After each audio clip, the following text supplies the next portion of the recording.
이 예배에 참여하신 모든 분들에게 하나님의 은혜와 평강이 늘 충만하시기를 주님의 이름으로 축복합니다.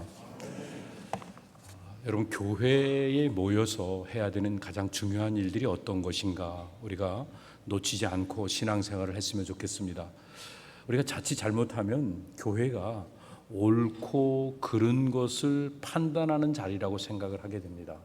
그러나 사실은 하나님의 말씀 앞에서 우리가 자신을 비춰보는 일들은 날마다 해야 되지만, 우리가 이렇게 함께 모여서 해야 되는 가장 중요한 일들은 이렇게 함께 모여짐으로 인하여서 나로 인하여 너가 아름다워지고 너로 인하여 내가 행복해지는 이런 아름다운 자리가 바로 교회라는 사실을 우리가 잊지 않았으면 좋겠습니다. 이걸 모르게 되면 우리가 해야 되는 가장 중요한 일들을 하나님 앞에서 의와 경건과 바르게 함, 이런 것들에 대한 의식으로 인하여서 나도 모르는 사이에 내 자신을 살피기보다 다른 사람을 먼저 살피는 이런 안타까운 일들을 행하게 되죠. 우리 모두는 하나님 앞에서 언젠가는 심판을 받게 됩니다. 그런데 마지막 심판에 하나님의 긍휼과 자비와 온전한 은혜를 입기 위해서는 우리의 삶의 여정 속에서 날마다 심판을 받는 일들이 필요합니다. 하나님 말씀 앞에서 자기를 비춰보면서 자기 속에 하나님의 말씀을 채우고 그 말씀 앞에 자기를 조명해 가면서 더럽고 추한 것들을 날마다 그리스도의 보혈로 씻겨가는 그런 아름다운 삶의 여정이 바로 신앙생활입니다. 근데 이것을 잘 모르면 우리는 자칫 잘못하면 교회를 하나님이 머리가 되시는 그런 곳으로 만들지 않고 세상의 흐름에 따라서 세상의 권력자들이 아니면 또 세상 주관자인 사탄이 머리가 돼 주관하는 안타까운 이런 장소로 우리가 전락시키기가 쉬운 것입니다. 그런데 우리가 마지막 심판을 온전히 받아 승리로운 삶을 살기 위해서는 지금 이 순간에 심판을 받아야 된다 그랬는데 아무나 심판을 받지 못합니다. 왜냐하면 용기가 없으면 심판을 못 받습니다. 심판을 받으면 아픕니다. 힘듭니다. 내가 깨져야 됩니다. 아니, 내가 완전히 부인되어야지만 심판대 앞에 설 수 있게 되는 거죠. 그래서 하나님의 심판을 받으려면 우리는 쉐마의 용기가 필요합니다. 들으라 이스라엘아. 하나님의 말씀을 듣는 겁니다.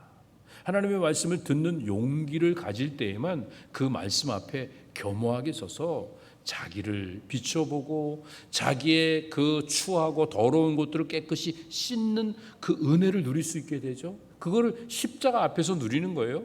그래서 십자가는 정말 주님의 우리의 모든 것들을 씻는 보혈이 흐르는 샘물입니다.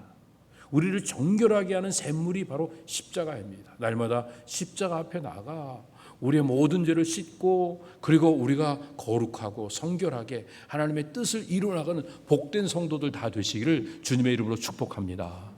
그러면 또 우리가 또 생각하는 게, 그래, 이렇게 씻어야지. 나는 조금 회개하고 그 다음에 또 회개 안 한 사람 누가 있나 돌아다니면서 그 사람들을 정죄하고 비판하는 이런 일들을 또 행한다고 하면 교회가 무엇인지를 또 여전히 놓치게 되는 겁니다. 교회는 누군가가 부족하고 허물이 있는 그것들을 내가 십자가를 짐으로 인하여 내가 그 부분들을 감당함으로 인하여서 함께 아름다워지는 겁니다. 내가 부족한데 주님이 십자가를 지심으로 나는 아름다운 구원받은 백성이 되었습니다. 그러면 내가 해야 될 일은 나보다 더 연약하고 나보다 더 어리석고 나보다 더 추한 사람들이 내 주변에서 나로 인하여 주님의 사랑을 경험하고 주님의 은혜 가운데 씻음을 받는 그 자리에 서 나갈 수 있도록 내가 이 중보의 자리의 역할을 해나가는 일들이 필요한 겁니다. 그런데 여기에 필요한 게 뭐냐 하면 질서가 필요합니다. 그리고 화평이 필요합니다. 누군가에게 사랑을 전달해 주는데도 질서가 필요하고, 그리고 화평을 목표 삼아야만 온전한 사랑이 전달되어질 수 있습니다. 사랑이라고 하면서 가슴을 정말 이렇게 찌르고 상처가 영원히 남도록 하면서 아프고 힘들게 하는 이런 모습을 갖는 것은 진정한 사랑이 아닌 것입니다. 오늘 본문은 우리가 좀 특별한 본문을 만나게 됩니다. 교회에서 여자는 잠잠하라. 이 얘기를 들으면 여성분들은 괜히 화가 나고, 아니 기독교가 이런 거라는 줄 알았으면 내가 기독교에 입문을 안 했다, 이렇게 얘기하는 사람도 있을지 모르겠습니다. 우리가 오해하고 있는 게, 아니 주님이 이렇게 이런 말씀을 하셨단 말이야, 사도 바울이 이런 얘기를 했단 말이야, 그러면서 스스로 지금까지 가졌던 신앙의 생각들을 갖다가 좀 흩어버리는 이런 일들이 생기기 쉽습니다. 그러나 오늘 전체 흐름들을 보면 왜 이런 말씀을 하셨는지, 이 말씀을 우리에게 주신 의미가 무엇인지를 보다 분명히 알 수 있게 됩니다. 오늘 본문은 크게 세 수로 나눌 수 있는데요. 오늘 본문 26절에서 40절까지 있는 내용 속에서 33절까지 첫 번째 내용들을 본다고 하면 우리 모두는 각자가 다른 사람들입니다. 그래서 은사를 다르게 받았어요. 근데 다른 사람들이 한 자리에 모였습니다. 그래서 조화를 이루어 나가기 위해서는 주신 은사들을 가지고 어떻게 해야 되는가? 그 은사를 가지고 나를 드러내는 게 아니라 주님을 드러내게 해야 합니다. 주님이 드러나는 이 조화로움이 있는 그 자리에 하나님의 은혜 가운데서 모든 것들이 다 아름답게 질서와 화평을 유지할 수 있게 되는 거죠. 예를 들면 이 본문에 나타나 있는 이 방언하는 문제, 방언을 할 때 혹시 예배 중에 꼭 방언을 회중 가운데서는 가능한 하지 말아야 되는데, 그렇게 해야 되는 상황이 됐을 때는 두세 사람 하는데 세 사람은 절대로 넘으면 안 되고, 그것도 통변하는 사람이 없으면 해도 소용이 없다, 이렇게 이야기하고 있습니다. 그러니까 모두의 유익을 위해서 은사를 사용해야 되는 것을 말하고 있죠. 예언도 마찬가지입니다. 예언도 예배 시간에 두세 사람이 하고 질서를 따라서 전체의 덕을 세우지 못한다고 하면 이게 해도 소용이 없다고 이렇게 이야기를 하고 있는 것입니다. 왜? 하나님은 화평의 하나님, 질서의 하나님이시기 때문에, 그래서 이런 은사를 활용할 때에도 서로 양보할 수 있고 서로 조화를 이룰 수 있고, 그래서 내가 하고 싶은 이야기가 있더라도 절제할 수 있는 이런 모습이 필요한 것입니다. 그래서 이제 그 마지막 부분 36절에서 40절에 있는 그 표현을 보면서 우리가 깨닫는 건, 고린도 교회만 유독 그 조화를 깨트렸기 때문에 질문을 받습니다. 다른 교회들은 다 조화로운 모습으로 신앙생활을 잘하고 세상 만물도 다 조화를 이루고 있는데 왜 고린도 교회 너희들만, 고린도 교회 성도들 너희들만 왜 이 조화가 이루어지지 않느냐? 은사가 함께 모여져서 조화롭게 덕을 세워야 되는데 왜 덕을 세우지 못하고 방언은 방언대로, 예언은 예언대로 교회를 분란케 하고 또 여러 사람들이 서로 갈라지면서 분쟁하는 이런 일들을 만들고 있느냐고 이렇게 이야기하고 있는 것입니다. 그러면서 그 가운데 가장 특별한 예로서 34절과 35절에서 여자들이 교회 안에서 잠잠하라고 명령을 하고 있는 이 내용이 있습니다.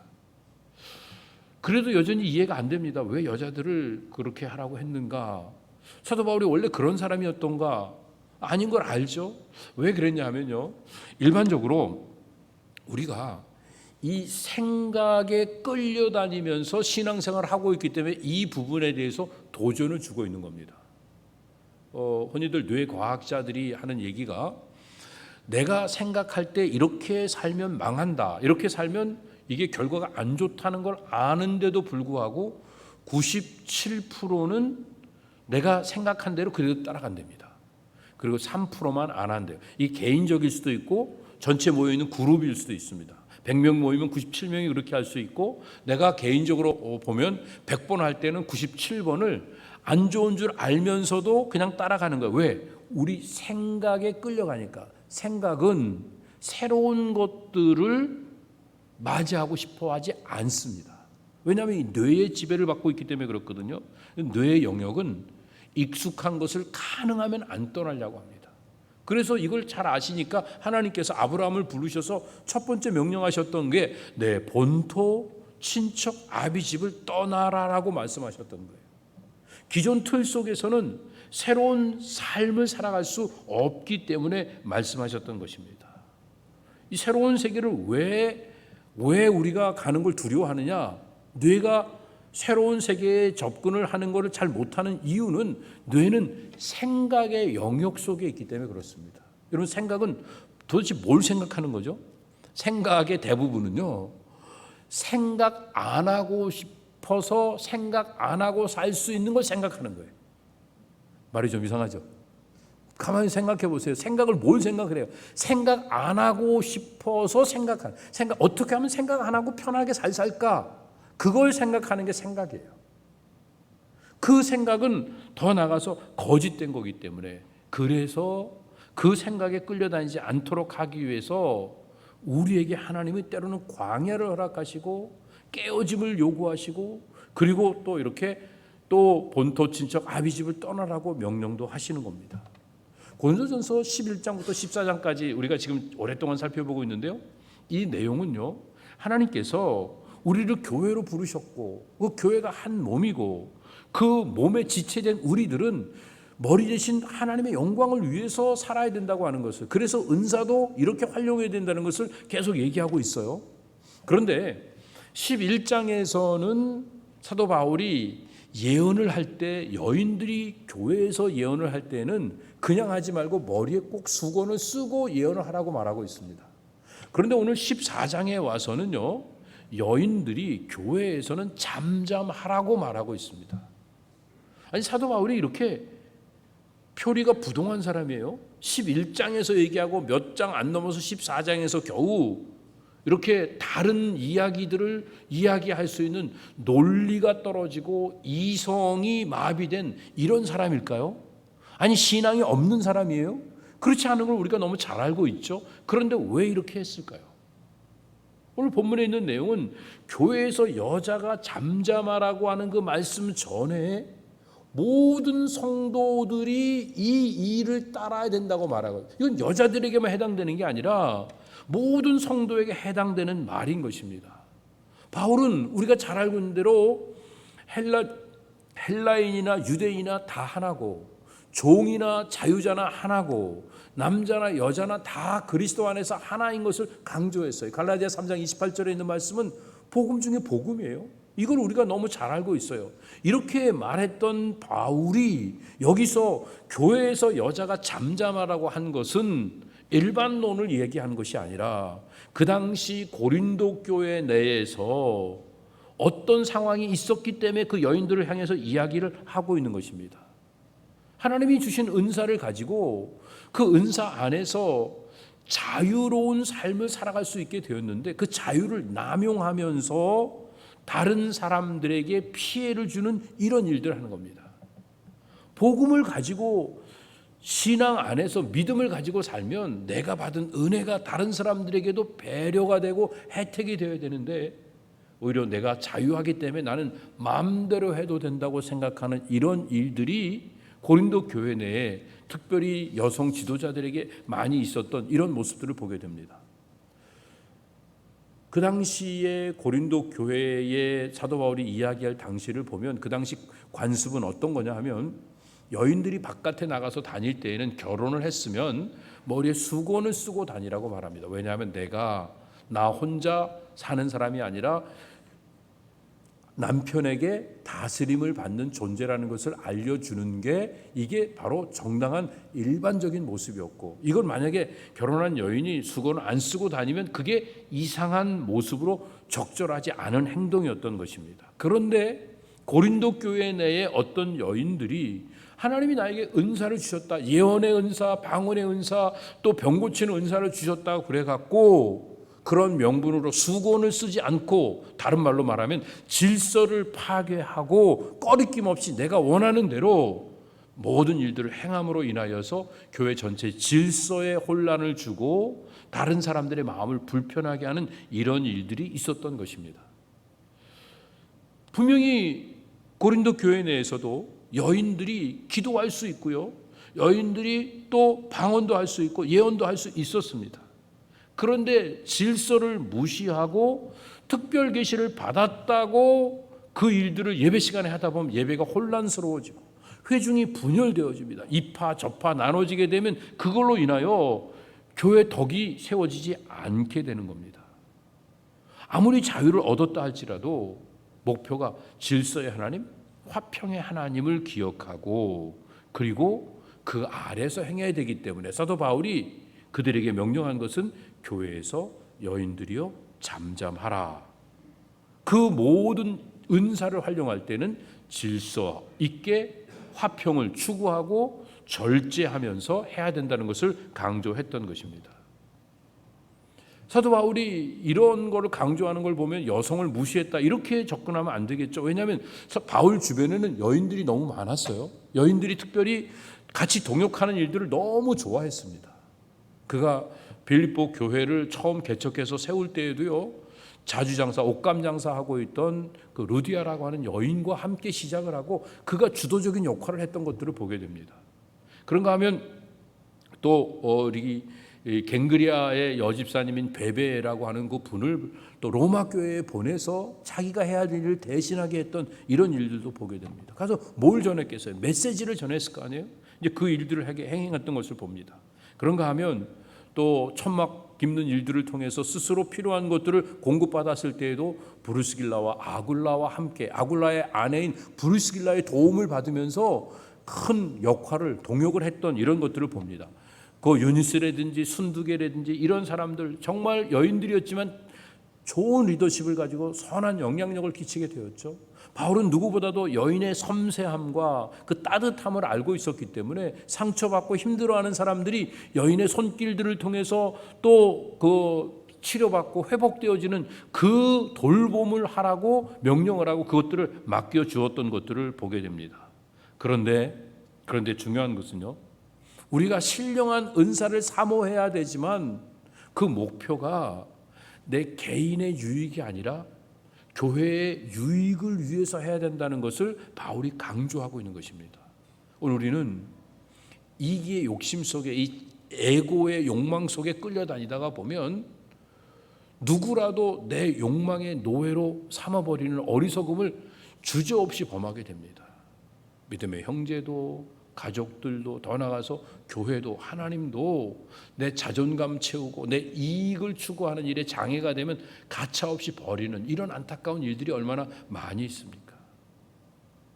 내 개인의 이익을 먼저 추구하는지 교회의 유익됨을 추구하고 있는지를 바울은 여기서 점검하라고 강조를 하고 있는 이런 내용입니다. 아무리 뛰어난 은사를 가졌어도 질서와 조화를 무시하고 화평을 깨는 일들을 행하게 되면 결국은 그 교만한 모습 때문에 모두가 혼란스러워지고 자기 자신에게도 덕이 되지 않는 것입니다. 율법에 이른 것 같이라는 표현이 오늘 본문에 나오는데 그 율법에 이른 것 같이라는 건 율법은 모세오경을 말하죠. 모세오경의 첫 번째 책이 창세기고 창세기의 첫 번째 사건이 하와가 선악과를 따 먹은 사건입니다. 하와가 선악과를 따 먹었기 때문에 하와를 먼저 이제 제재하시고 그에게 어떤 그 가이드를 주셨어요. 물론 하와를 저주하신 건 아니에요. 땅을 저주하시고 하와에게 수고와 고통을 허락하신 것들을 보게 됩니다. 그런 차원에서 그 당시에도 그 당시에 무리를 일으키고 문제의 원인을 제공했던 사람들을 세워놓고 그것에 대한 지적과 그것에 대한 어떤 새로운 어떤 가이드라인을 주기 위해서 여자여 교회에서 잠잠하라고 명하고 있는 이 모습을 보게 됩니다. 그 당시에는 가장 큰 문제가 영지주의 이단이었어요. 영지주의는 그 헬라 철학의 영향을 받아서 이원론적인 사고를 갖고 있습니다. 이원론적인 사고라고 하는 것은 영적인 건 선하고 이 육적인 건 악하다. 그러니까 예수님의 인성을 부인하는 거예요. 예수님 만약에 육을 가졌다 그러면 육신이니까 타락하고 또 죄가 묻어 있을 건데 하나님이 죄가 있으면 안 되지 않느냐. 그러니까 예수님의 인성을 부인해야 된다. 말이 맞는 것 같고 하나님을 높여드리려고 하는 의도가 좋은 것 같은데, 그런데 하나님을 내가 높여야 하나님이 높아진다 그러면 그분이 하나님이실 수 없죠. 하나님은 하나님이시고 우리는 단지 하나님을 경배할 뿐이고 하나님께 순종할 뿐인 거죠. 그런 차원에서 봤을 때 지금 이 영지주의자들을 따르는 사람들은 하나님이 주신 말씀을 따르는 게 아니라 자기 생각과 논리에 끌려다니는 거예요. 논리적으로 봤을 때는 맞는 얘기 같잖아요. 이성적으로 봤을 때는. 그런데 그 일에 앞장섰던 사람들이 고린도 교회 여자 리더들, 성도들이었습니다. 그래서 그 부분에 대한 지적을 하고 있는 겁니다. 우리가 한 가지 목표를 갖고 거기에만 집중해서 살다 보면 잘못하면 터널 비전이 생깁니다. 터널 비전이라고 하는 것은 터널에 들어가면 끝에 조그맣게 이렇게 하얗게 뚫려 있는 그 뻥 뚫린 그 구멍만 보이지 아무것도 안 보이잖아요. 내가 목표를 세워놓으면 그 목표만 보이지 다른 건 안 보이게 되는 거예요. 그러니까 내가 이성과 논리의 틀에 갇혀갖고 그것만 추구하다 보면 정말 이 생명을 이 세상에 썩어질 것들에 가둬버리는 안타까운 일이 생겨버리게 되는 거죠.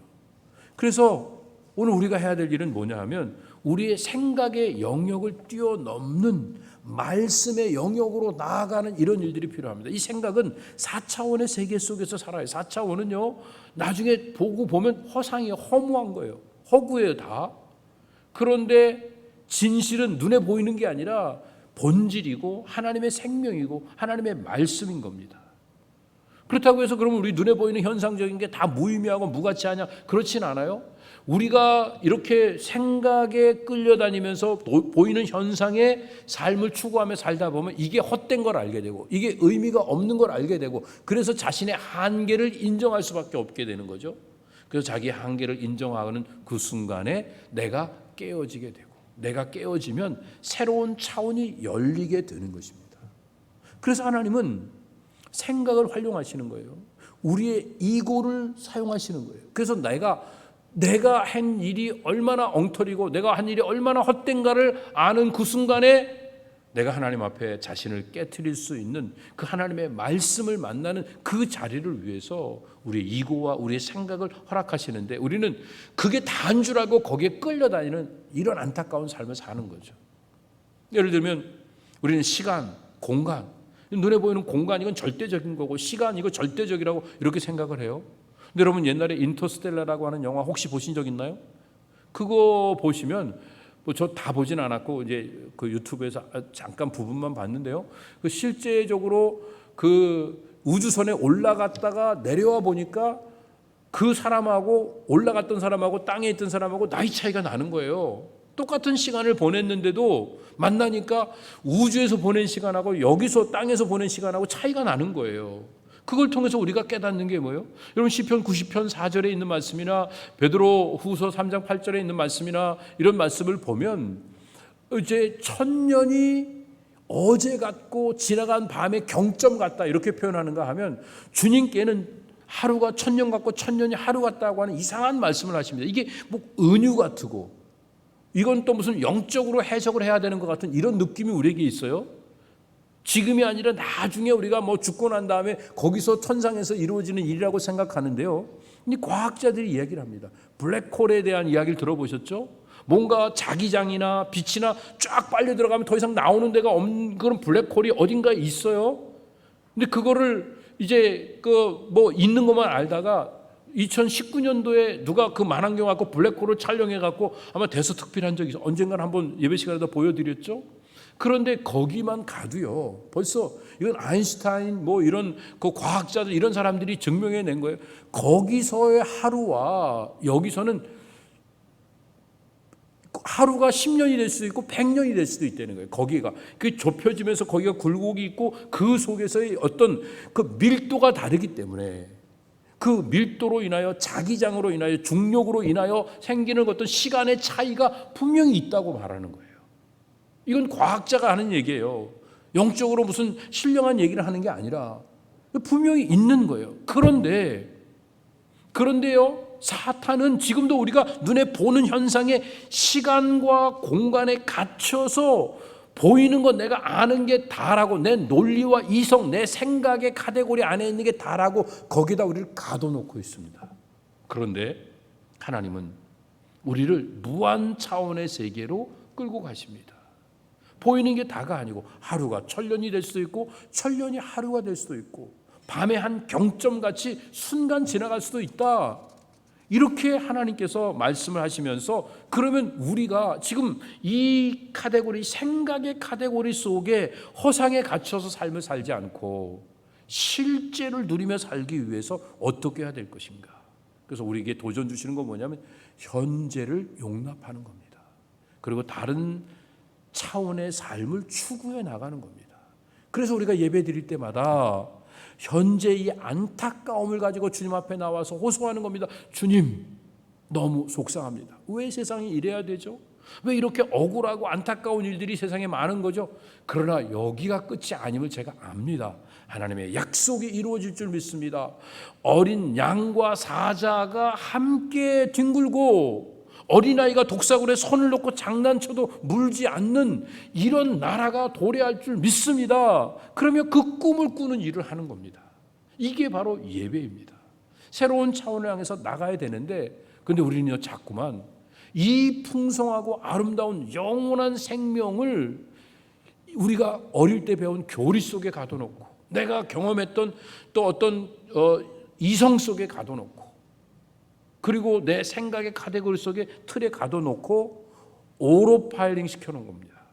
여러분, 파일로트가 비행을 하는데 오로파일럿 딱 스위치 켜놓으면 다 자기가 알아서 뜨고 날르고 가라앉고 다 그 항법이 그대로 다 오로파일럿 됩니다. 그런데 기후가 바뀌었다든지 갑자기 무슨 일이 지연됐다든지 뭐 그러면 어떻게 할 수가 없는 거죠. 그렇죠?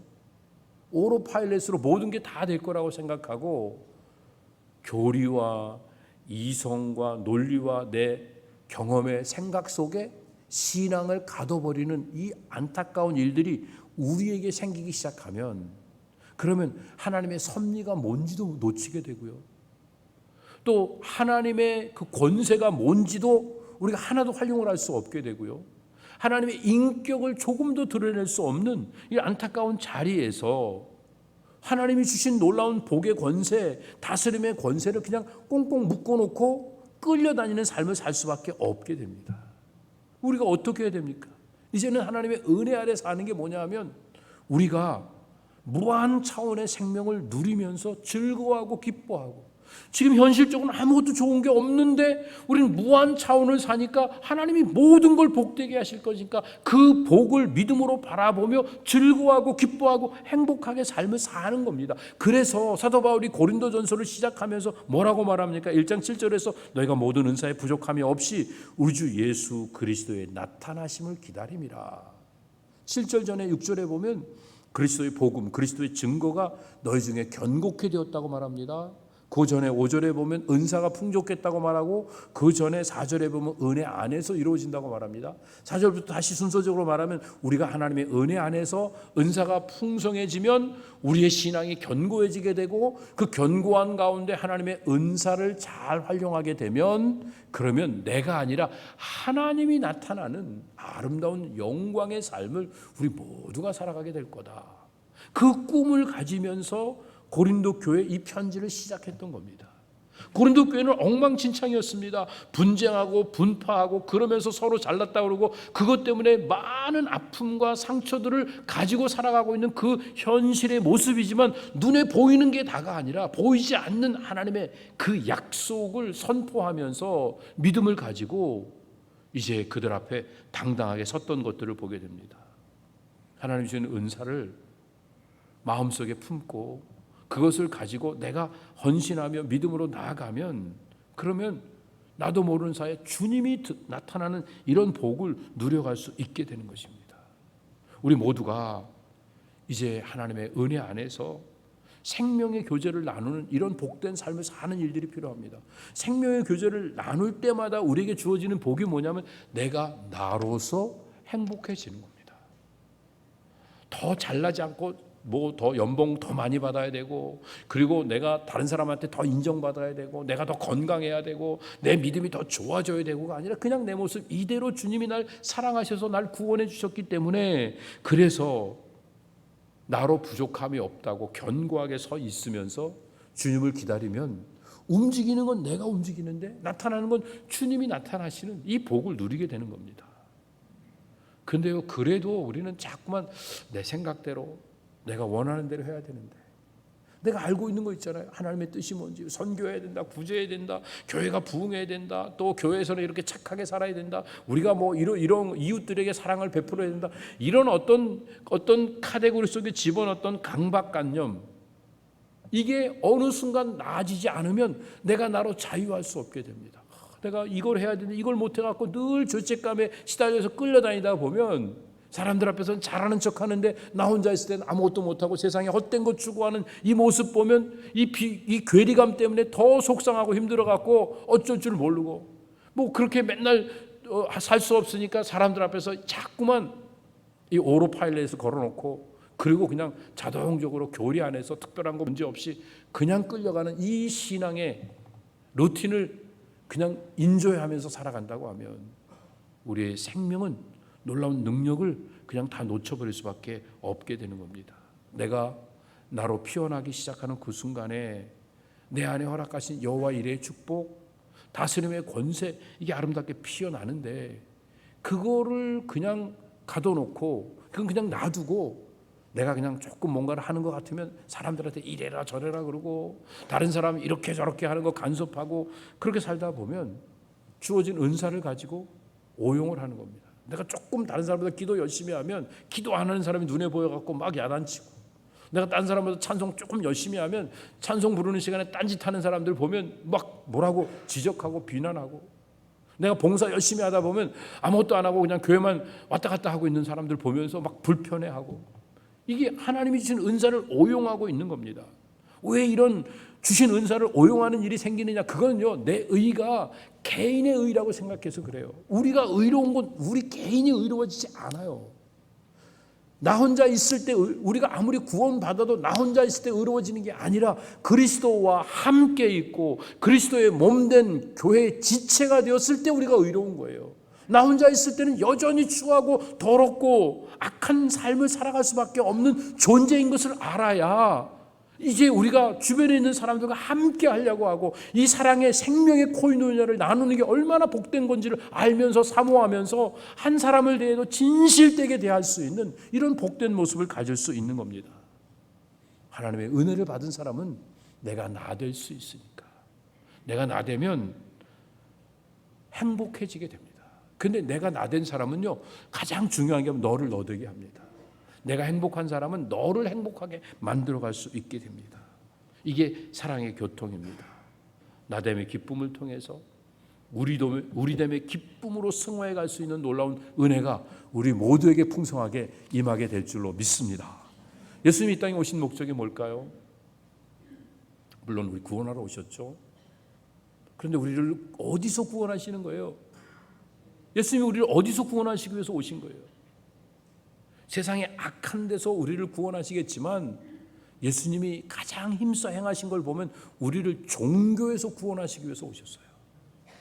이 종교의 카테고리, 바리새인과 서기관들, 그 전통적인 유대인들이 갖고 있던 이 종교의 틀 속에 갇혀져 있는 그 삶을 신앙으로 바꾸시는 거예요. 그래서 회당에 모이게 하지 않으시고 교회로 모이게 하셨습니다. 회당에서 뭔가 어떤 종교 의식을 행하는, 제사를 행하는 일들을 행하게 하신 것이 아니라 우리가 교회에 모여서 사랑으로 떡을 떼며 아름다운 생명의 교제를 나누도록 하신 게 예수님이 우리를 구원하신 모습입니다. 이 사실을 모르면 우리는 여전히 단절된 삶을 사는 거죠. 종교 행위를 하면서 나는 신앙인이다 이렇게 착각을 하고 사는 거예요. 하나님이 내 안에서 자유롭게 역사하시도록 우리가 받은 은사를 가지고 교회를 세우도록 부르심을 받았는데, 내게 주어진 은사를 가지고 다른 사람을 돕고 섬기는 일들을 행하려고 하지 않고 은사를 자랑하는 일들만 행하는 어리석음을 범하고 있는 겁니다. 그러니까 분란이 나고, 그러니까 서로 경쟁하는 가운데서 서로 나누어지는 삶을 살 수밖에 없게 됩니다.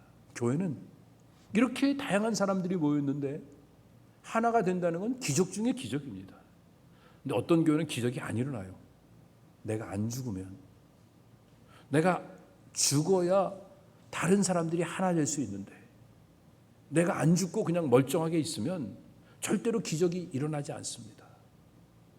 부부도 늘 갈등하면서 지내는데 이 많은 사람들이 어떻게 그냥 온전하게 지낼 수 있습니까? 가까워질수록 갈등이 많아지죠. 그러나 가까워지더라도 내가 죽고 내가 십자가에 먼저 자신을 내어놓고 그 십자가에서 흐르는 보혈로 나를 씻는 역할을 하면 그러면 내가 움직일 때마다 더 많은 사람들이 평화를 누릴 수 있게 되고 질서가 더 온전히 세워지는 복을 누릴 수 있게 되는 것입니다.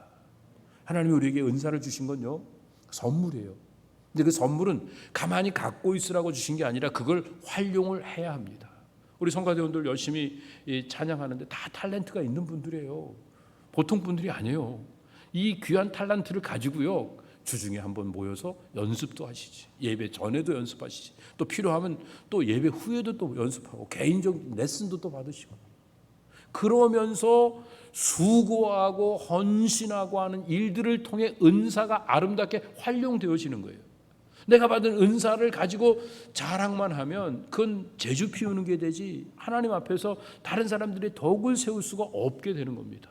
그러니까 다 각자가 잘해도 맞춰서 조화를 이루어야 되고, 그 조화를 위해서 서로 연습하고 땀을 흘려야 되고, 그리고 또 리더의 그 이야기를 따라가면서 내가 리더보다 더 재능이 더 뛰어나더라도 그 리더의 그 훈련 트레이닝을 받으면서 하나 되어지는 이 일들을 감당해 나갈 때 찬양을 통해서 온 교회가 은혜 받고 그 은혜 받은 모습이 하나님 앞에 영광으로 올려지는 이런 아름다운 역사가 일어나는 겁니다. 이제 우리가 하나님 주신 은사를 활용하면서 한 가지 분명히 점검해야 될 게 있습니다. 여러분, 하나님이 각자에게 다 은사를 주신 걸 가지고 교회에서 열심히 봉사하고 있어요. 근데 내가 이 봉사를 하면서 내가 제일 중요하게 여기는 게 뭔가, 내가 가장 핵심으로 여기는 원리가 무언가를 살펴볼 필요가 있어요. 내가 예를 들어서 어떤 일을 할 때 나는 모임에서 막 절대로 늦으면 안 된다, 뭐 이거를 강조하고 있다. 그럼 이게 성경의 원리와 맞는가? 성경이 가장 중요하다고 얘기하는 것에 내가 중요성, 강조점을 두고 있는가? 이거를 맞춰봐야 돼요. 그렇지 않으면요, 나는 엉뚱한 일, 정말 이 본질을 추구하지 않고 그냥 겉에 있는 현상들만 따라가게 되는 거죠.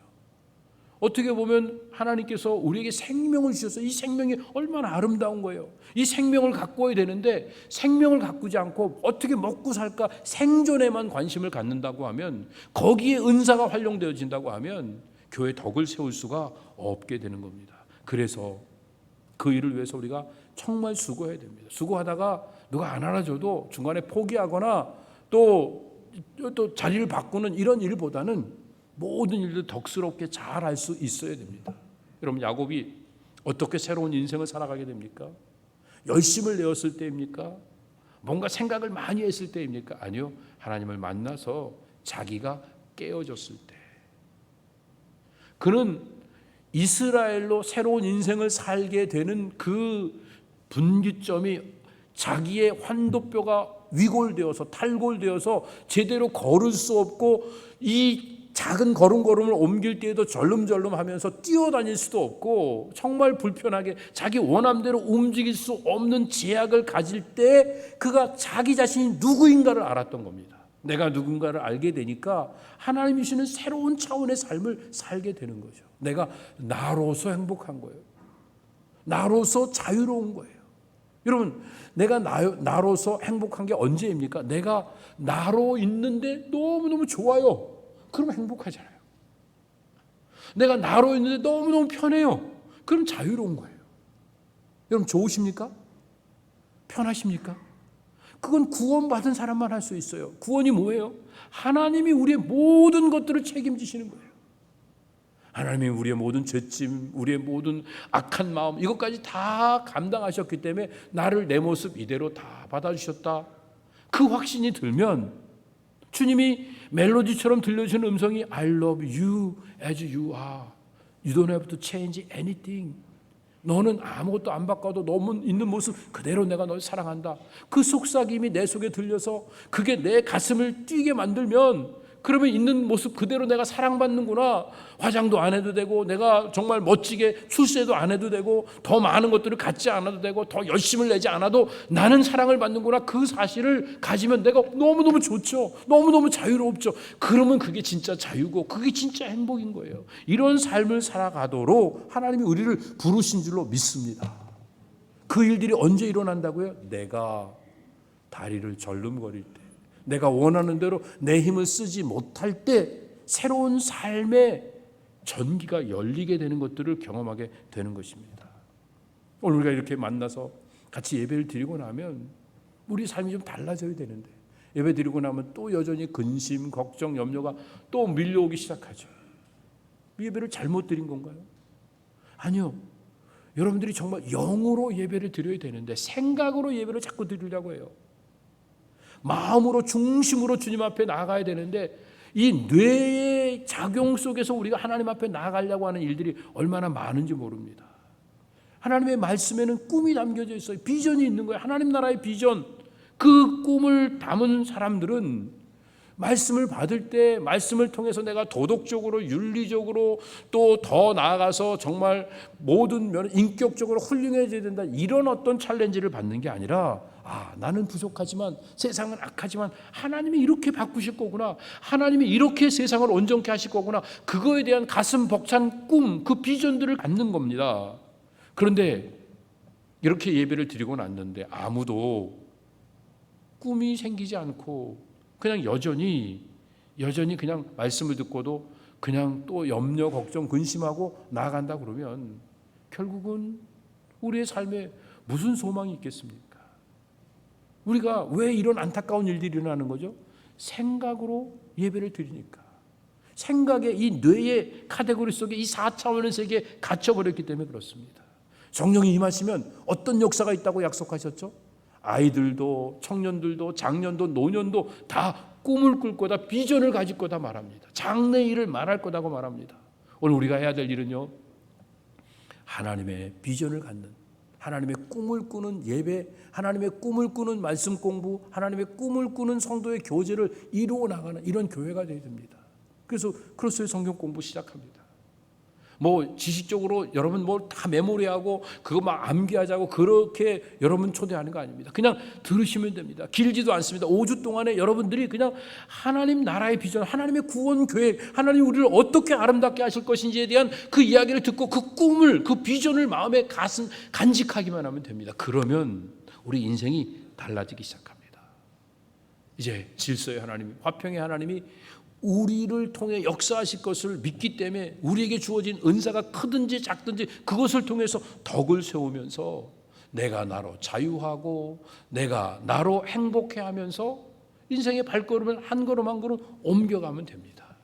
그러면 우리 인생이 분명히 하나님이 원하시는 좋은 열매로 가득 열매 맺히는 복된 삶을 살게 될 줄로 믿습니다. 이런 일들을 위해 하나님이 우리를 부르셨습니다. 왜 예배 마지막에 축도를 왜 하죠? 뭐 목사가 특별한 축복의 권한이 있기 때문에 뭐 그런 차원에서 아니라요. 우리는 이 축도를 통해서 하나님의 꿈을 가슴에 심고 하나님의 비전을 가슴에 담고 그리고 세상을 향해 나가는 겁니다. 주 예수 그리스도의 은혜, 하나님 아버지의 사랑, 성령님의 교통하심, 하나 되게 하심, 그게 너희 무리 가운데 있을지어다. 그럼 여러분 어떻게 하죠? 어떻게 한다고요? 너희 무리 가운데 있을지어다. 아멘은 뭐예요? 그렇게 되기를 간절히 원합니다. 그럼 뭐예요? 꿈을 꾸는 거예요. 현실은 악한 사람들이 득세하죠. 얄미운 사람들이 더 이익을 더 많이 받죠. 내 눈앞에 나를 불편하게 하는 사람들이 여전히 남아있죠. 그래도 주 예수 그리스도의 은혜, 하나님 아버지의 사랑, 성령의 교통하심, 이게 우리 가운데 항상 있을 것을 우리는 꿈꾸면서 믿음으로 나아갑니다. 이 믿음이 있기 때문에 주신 은사를 가지고 교회의 덕을 세우기 위해서 수고하고 헌신하는 복된 발걸음을 옮겨가는 겁니다. 이런 아름다운 자리에 여러분들을 초청합니다. 이제는 눈에 보이는 것이 아니라 뇌의 카테고리 속에서 생각에 끌려다니는 인생이 아니라 무한 차원의 그 생명의 놀라운 은혜를 마음껏 누리면서 이 세상을 하나님의 말씀으로 다스리고 하나님이 준비하신 여호와 일의 축복을 받아 많은 사람들에게 나눠주는 삶을 살아가는 배단이 모든 성도들 다 되시기를 예수님의 이름으로 축복합니다. 자비하신 아버지 하나님 감사합니다. 주신 말씀 붙잡고 나를 지으시고 나를 부르신 하나님 앞에서 내가 서야 될, 내가 해야 될 일이 무엇인가를 분명히 깨닫고 주어진 은사를 따라 교회 덕을 세우고 하나님의 사랑을 나타내는 일들에 우리 자신을 헌신할 수 있는 믿음의 사람들이 되어서 내가 나로 행복하고 내가 나로 자유로운 예수 그리스도 안에서의 참된 복음을 우리의 삶으로 증거하는 배단이 모든 성도들 다 되도록 은혜를 베풀어 주시옵소서. 감사하며 예수님의 이름으로 기도드립니다. 아멘. 일어나셔서 찬양 올려드립니다.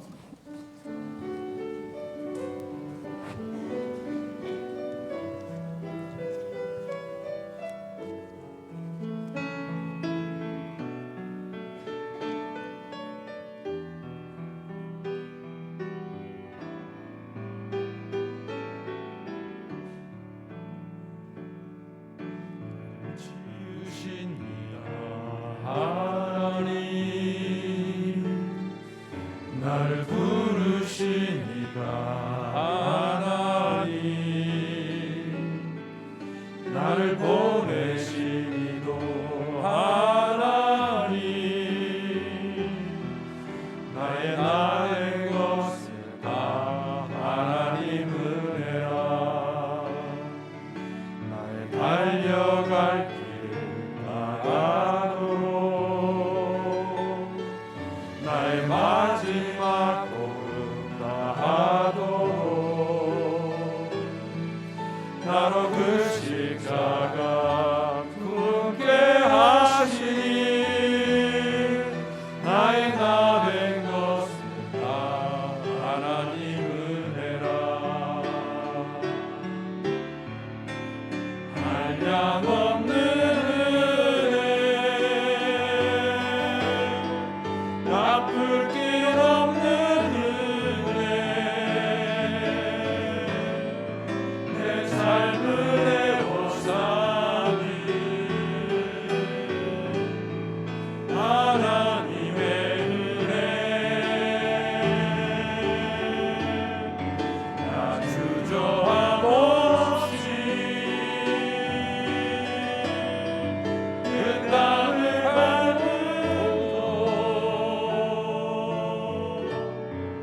나를 붙드시는 하나님의 은혜. 이 은혜가 풍성한 하나님 앞에 우리가 성령의 은사를 달라고 간절히 간구하며 찬양을 올려드립니다.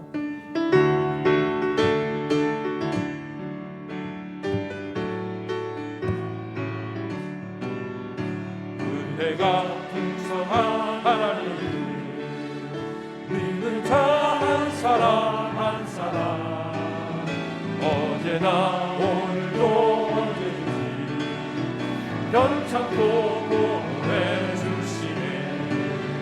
주여 성령의 은사를 오늘도 내려 주소서. 성령의 뜨거운 불길로서 오늘도 충만케 하소서. 정욕과 죄악의 물든 마음 성령의 불길로 태우사 정결케 하소서. 태우소서.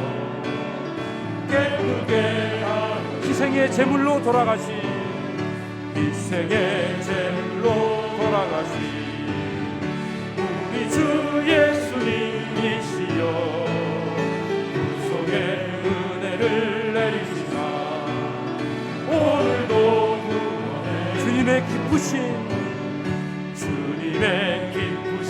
은혜만은 세상에 널리 전하리라.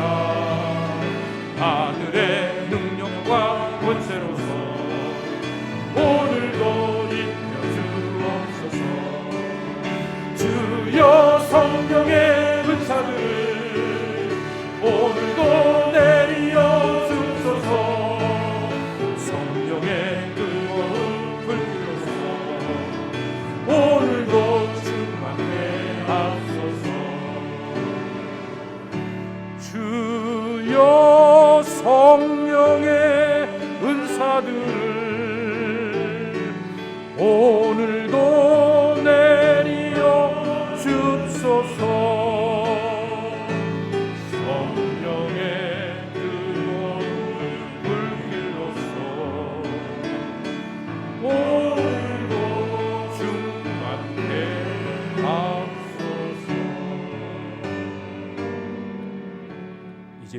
주 예수 그리스도의 은혜와 아버지 하나님의 영원 무한하신 사랑하심과 성령의 교통 인도 보호 새롭게 하시는 역사가 오늘도 주의 말씀 듣고